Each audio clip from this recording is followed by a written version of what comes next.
స్వాగతం. Jawahar Nagar municipal corporation పరిధిలో Congress party అధ్యక్షులు శ్రీకాంత్ యాదవ్ ఆధ్వర్యంలో ర్యాలీ నిర్వహించారు.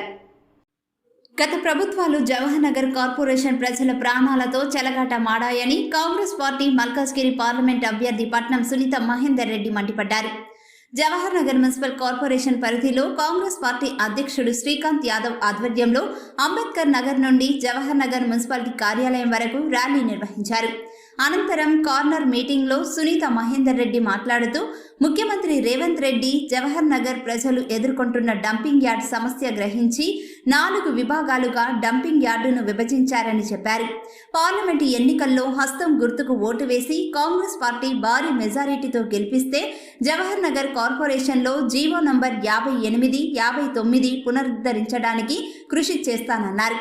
ఈ కార్యక్రమంలో సునీత మహేందర్ రెడ్డితో పాటు మేడ్చల్ మాజీ ఎమ్మెల్యే సుధీర్ రెడ్డి, మేడ్చల్ నియోజకవర్గం కాంగ్రెస్ పార్టీ ఇన్ఛార్జ్ తోటకూర వజ్రేష్ యాదవ్, జిల్లా మహిళా అధ్యక్షురాలు సరిత, మేయర్ శాంతి, కోటేష్ గౌడ్, డిప్యూటీ మేయర్ రెడ్డిశెట్టి శ్రీనివాస్, కార్పొరేటర్లు నిహారిక గౌడ్ తదితరులు పాల్గొన్నారు.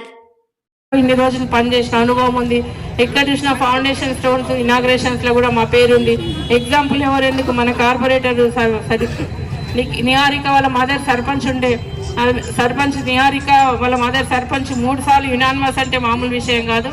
ఆమె కూడా అంటుంది ఇప్పటిదాకా, మమ్మీ గుర్తు చేసింది నిన్ను, నాకు సర్పంచ్ ఉన్నప్పుడు ఫండ్స్ ఇచ్చింది మమ్మీ, మేడం బాగుందా అని అడిగిందని తను కూడా గుర్తు చేస్తుంది. కాబట్టి అట్లా చాలా మంది నిజంగా ఆ కృతజ్ఞతా భావం ఉంది. కాబట్టి ఆ ఆప్యాయతతో ఆ రిసీవింగ్ మీరు వచ్చి మీరు పార్టీలకు రావాలి, ఎంపీగా నిలబడాలి అంటేనే నేను కూడా వచ్చిన.